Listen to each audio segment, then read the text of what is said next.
Hello friends, this is Clarissa from Clarissa's creation. और आज हम आपके साथ कच्ची केरी का आम पन्ना किस तरह से बनाते हैं वो लेके आए हैं रेसिपी। तो ये अच्छे से हमने बॉईल कर लिया है। इसे कम से कम हमने 20 से 25 मिनट के लिए लो फ्लेम पे पानी में भिगो के रखा था और उसके बाद इसे बॉईल कर लिया है। तो ये इस तरह से सॉफ्ट हो गया है एकदम। आप देख सकते हो प्रेस हो रहा है और इसे हाथ से भी फाड़ेंगे तो फट जाएगा इजीली। तो इस तरह से इसका गुद्दा निकलना चाहिए, पल्प।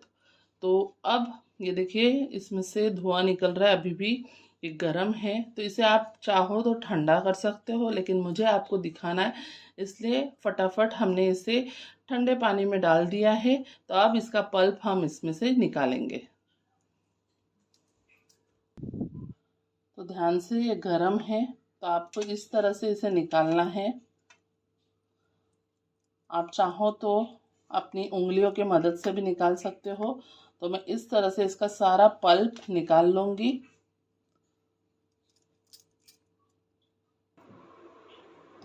तो इस तरह से एकदम ट्रांसपेरेंट हम कर लेंगे, सारा पल्प निकाल लेंगे। बस इसका छिलका होना चाहिए। आप देख सकते हो एकदम नीचे की ये परत दिख रही है। तो इस तरह से आप स्पून की मदद से या फिर आपकी उंगली की मदद से भी, आपको बता देती हूँ, अच्छे से हम हैंड तो वॉश करते हैं क्योंकि हमारे बच्चों को भी ये देना होता है, फैमिली को भी देना होता है। तो सफाई का ध्यान रख के ही काम किया जाता है। ज़रूरी नहीं कि ग्लव्स पहन के ही काम करना है घर में भी। तो इसलिए आपको ये बता रही हूँ कि हमने अच्छे से हैंड वॉश किया है। अब दिखने में आपको भले डिसेंट नहीं लगेगा, लेकिन जो हाउस वाइफ्स होती है, घर में काम करती है, वो इसी तरह से करेगी। वो आपको इस तरह से पल्प निकालना है ताकि इसकी सिर्फ गुठलियाँ रहे, पल्प ना जाए, वेस्टेज ना हो। ये बहुत गर्म है इसलिए संभाल के करना है।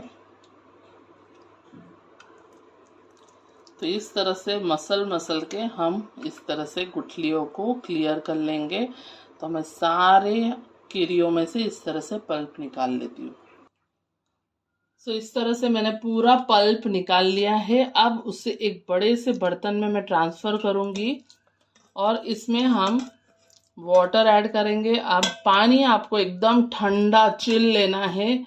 आप चाहो तो इस स्टेज पे आइस क्यूब्स भी डाल सकते हो, बट मुझे बच्चों को देना है मेरे, इसलिए मैं आइस क्यूब नहीं डाल रही हूँ। आप डाल सकते हो। अब इसे हम थोड़ा सा पहले ठंडा पानी डालेंगे, लगभग 1 लीटर लग ही जाएगा। तो यहाँ थोड़ा डालने का रीज़न ये है कि जो पल्प है अभी ना आपको दिख रहे होंगे एकदम लम्स टाइप, गुद्दे गुद्दे आपको दिख रहे होंगे। तो ये एकदम स्मूथ पेस्ट होना चाहिए। तो मैं चाहो तो इसे ग्राइंडर में भी पीस सकती हूँ, लेकिन मैं बना रही हूँ मेरे मम्मी के तरीके का, ओल्डन टाइप का। तो उस तरीके से बना रहे हैं तो जहाँ पर मिक्सी की ज़रूरत नहीं होती है, हाथों का कमाल होता है। तो हाथों से हमें इस तरह से मसल के दबा दबा के उस लम्स को फोड़ने हैं और एक प्यूरी फॉर्म बनाना है। तो आप देख सकते हैं ये जो लम्स है ना, ये सब आपको इस तरह से दबा दबा के एकदम पानी जैसा लिक्विड फॉर्म करना है। तो मैं सारा गुद्दे को इस तरह से दबाऊंगी।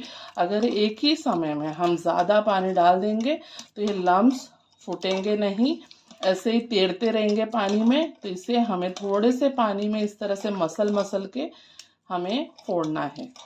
तो मैं सारा पल्प अच्छे से फोड़ लूँगी और बाद में हम इसे छानेंगे, ताकि बाय चांस अगर इसमें स्किन आ जाती है, मतलब केरी का जो छिलका होता है वो आता है, तो वो फिर टेस्ट में अच्छा नहीं लगता है, पीने में अच्छा नहीं लगता है, कड़वा लगता है। तो वो हम इसे निकाल देंगे। ये केरी पन्ना जो बन रहा है इसके बहुत फ़ायदे होते हैं। एक तो ये विटामिन सी होता है इसमें, एंड दूसरा लू बहुत चल रही है, बहुत ही गर्मी है। तो कभी कभी खाना खाने की इच्छा नहीं होती है, या फिर हम बाहर से आ रहे हैं या बाहर जा रहे हैं, तो ये बॉटल में आप स्टोर कर लो, फ्रीज़र में रख दो। एंड ये बॉटल आपके बच्चों को, हस्बैंड को, या आप खुद भी कैरी बैग में लेके जा सकते हो। एंड लू से बचने का ये सबसे फ़ायदेमंद रेसिपी है। इससे आपको लू भी नहीं लगेगी। अब लू क्या होती है, गर्मी में जो गरम गरम हवा चलती है धूप की वजह से, जो हमें लगता है धूप है लेकिन धूप नहीं होती है, वो एकदम जिससे बुखार बुखार आने के चांसेस होते हैं। तो ये हेल्प करता है, इससे हम बुखार बुखार नहीं आता है। तो ये आप बनाकर स्टोर करके रख सकते हो, जब मन करे तब आप इससे सिप कर सकते हो। तो अब जैसे कि मैंने 5 से 6 आम लिया था, तो उसमें आप शुगर कितना डालोगे, तो यहाँ पर मैं 6 स्पून डाल रही हूँ। ये आप देख सकते हो मेरा 1 टेबलस्पून से थोड़ा बड़ा है, बट इसे आपको टेस्ट करना है। टेस्ट बहुत इंपॉर्टेंट है। और टेस्ट कैसा होना चाहिए, थोड़ा सा खट्टा होना चाहिए, थोड़ा सा मीठा होना चाहिए, जीरे का टेस्ट होना चाहिए, काले नमक का पंच होना चाहिए। तो बहुत ही मज़ेदार लगता है। इसमें हमें भुना जीरा पाउडर डालना है, और इसमें काला नमक के साथ आप रेगुलर नमक भी डाल सकते हो। वो सब हम आपको बाद में ऐड करते हुए बताएंगे, लेकिन बता रही हूँ एडवांस में कि आपको ये सब ऐड करना है।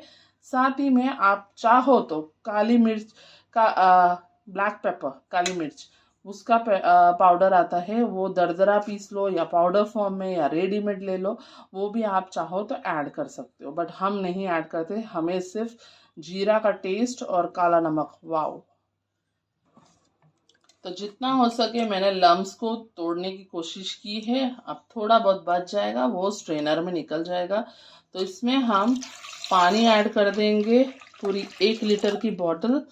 अब हमें देखना है इसका कंसिस्टेंसी। तो आप देख सकते हो अभी भी इसमें बहुत गाढ़ा है, तो हम और आधा लीटर इसमें ऐड करेंगे, और फिर इसे एक और भगोने में या तपेले में, जिसमें भी आप ऐड करना चाहो आप कर सकते हो। और हम शुगर भी टेस्ट करेंगे। ज़्यादा खट्टा नहीं होना चाहिए, मुझे खट्टा बिल्कुल पसंद नहीं है, खट्टा मीठा टेस्ट आना चाहिए। तो अब इसमें हाथ नहीं डाल रही हूँ, अब इसे हम 1 स्पून की मदद से मिक्स करेंगे। तब तक मैं हैंड वॉश कर लेती हूँ। तो एक बर्तन ले लिया है, उसके ऊपर छलनी रख दी है। अभी शक्कर मेल्ट नहीं हुई है, तो शक्कर भी ये छलनी पे आ जाएगी। तो इस तरह से हम डाल देंगे ताकि कोई भी इम्प्योरिटीज रहेगी वो इस छलनी पे आ जाएगी। और फिर से हम हाथों की मदद से इसे रगड़ेंगे।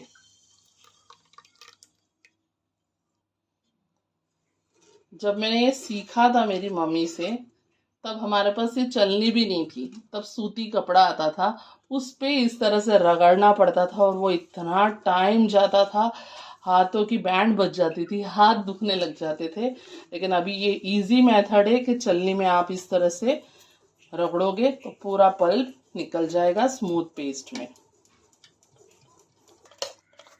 तो सारा लिक्विड फॉर्म निकल गया है, और ये जो मोटा मोटा गुद्दा है वो फिर से ऊपर आ गया है। अब इसे अच्छे से रगड़ेंगे तो एकदम स्मूथ प्यूरी फॉर्म निकल जाएगा। तो मैं कर लेती हूँ।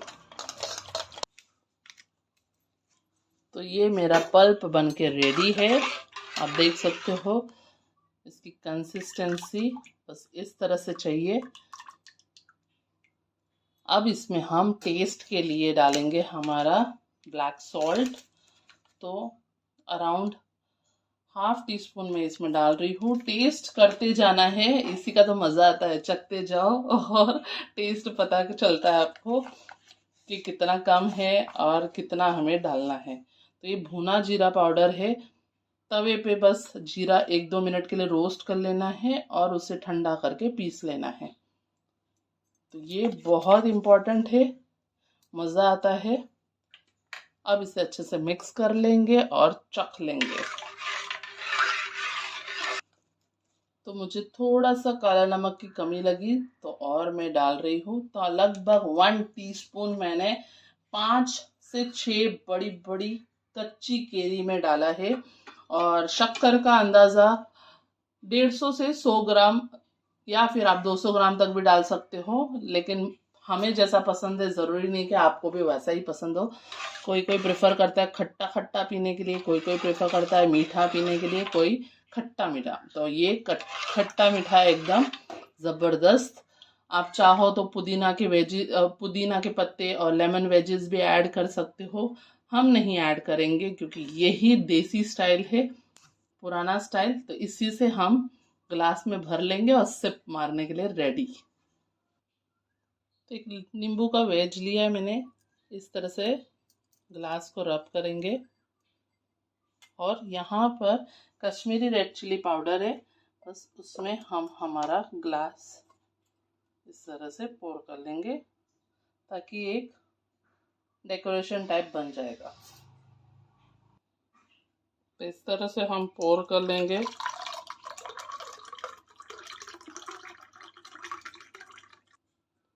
तो ये हमारा आम पन्ना बनकर रेडी है। आप ही बनाइए, गर्मियों में बहुत बेनिफिट देता है। एंड एंजॉय करिए, सिप करिए एंड हमें कमेंट में बताइएगा कि आपको रेसिपी कैसी लगी।